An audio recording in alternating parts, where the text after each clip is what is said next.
Good morning, everyone. There is a flower that's called Queen of the Night.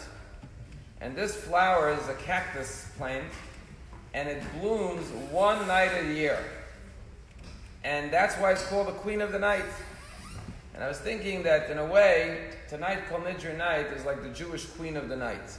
Every Jewish soul blooms in full strength on this night. We don't turn into a cactus for the rest of the year, but tonight every soul is radiating with light. Every shul in the world is filled to capacity with Jewish souls that are yearning to come closer to God.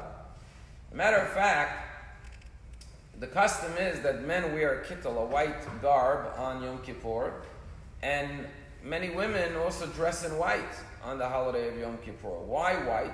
One of the reasons given is because Yom Kippur is the wedding night.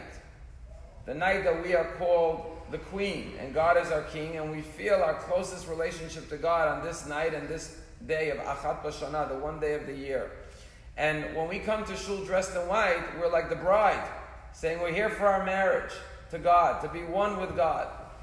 Elul was the month of courtship when we dated each other. Rosh Hashanah morning, God proposes to us, and we say, yes, we accept your proposal. And that's the blast of the shofar when we're excited to hear the good news that Mazel Tov, we're going to enter into a relationship with God. And then we plan for the wedding. And tonight we start the wedding ceremony. It starts with Kol Nidre, this avowment of vows, saying we're taking an oath to be loyal and faithful and devoted to God alone. And then we have this entire 24-hour wedding ceremony. The last prayer is Ne'ilah, which is like the Yichud, when we close the doors and we lock the doors and we become one with our spouse. And then we go to the break the fast, which is the wedding celebration. And after the wedding celebration, what do you have? You have Sheva Brachot, 7 days of celebration for the bride and the groom, which is the 7-day holiday of Sukkot. So when we come to shul tonight, we are celebrating our closest, deepest, most intimate relationship with God. And that's why on this day, we ask for forgiveness. Why? Because we're saying, God, if we've betrayed you, if we've been unfaithful, like a spouse has been unfaithful, we ask for your forgiveness. And imagine when your spouse forgives you for being unfaithful, it's the greatest comfort, it's the greatest joy that you've been re-accepted in your spouse's good graces. So too, when Hashem re-accepts us, despite the fact that we've sinned against Him, it creates the greatest joy on this holiday of Yom Kippur. And that's why it says Yom Kippur is one of the two happiest holidays of the day, because it is indeed like a wedding day. You know, on Yom Kippur, we keep on saying Al Chait, and we say we sinned with our hands, we sinned with our lips, we by speaking deceit and lies, we sinned with our eyes. We go through all of our body parts, and we confess the sins we committed. Why do we do that? And I just want to share a story, which is a parable. There was once a girl, a wonderful girl, but she was blind. And one time a man came along and saw her good inner qualities and fell in love with her, and wanted to marry her, and agreed to marry her. And she married him, and she was very happy. But then she heard about a certain operation, an eye transplant. So suddenly she gets a call, we have eyes for you. You could have your transplant now. She goes to the surgery, and her husband goes with her, and her husband tells her before the surgery, listen, when you wake up and you can see for the first time, I don't want you to be shocked.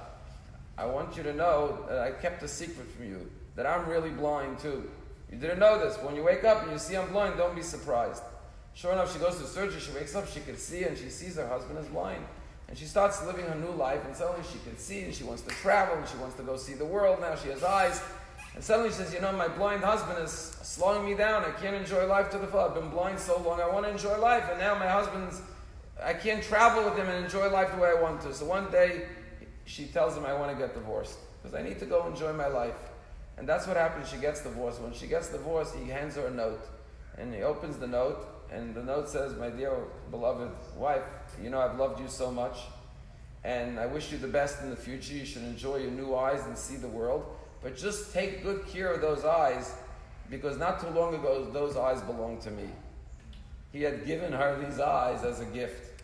And I think when we come to Yom Kippur, we say, Hashem, everything we have is a gift from you. The eyes, the ears, everything we have, our lips, is all from you. How can we use it to betray you?